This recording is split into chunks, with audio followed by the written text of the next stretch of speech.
Partia Socialiste akuzon mazhorancën se ka shkelur ligjin duke mos bërë publik programin e statistikave zyrtare, i cili sipas sekretarit për programin Ilir Beqja, cënon seriozisht autoritetin statistikor dhe qartësimin mbi parametrat ekonomik në vend. Nga këndvështrimi i përdorruesve të dhënave statistikore, informacioni në rastin më të mirë është me shumë vështirësi aksesueshëm dhe në rastin më të keq është e pamundur të aksesohet qoftë për dhëna elementare.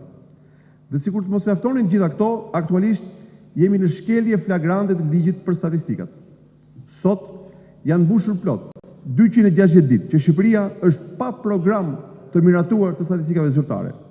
Neni 6 i ligjit 9180 datë 5 shkurt 2004 sankcionon se kuvendi miraton programin e statistikave zyrtare për një periudhë 5 vjet kalendarik.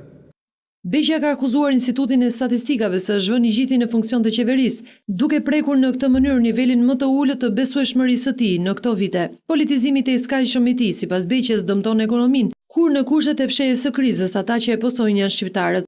Një ditë më parë Partia Socialiste organizoi një forum mbi ekonominë, duke vënë theksin tek degradimi i saj për shkak të thellimit të borxhit, korrupsionit masiv dhe uljes së të ardhurave.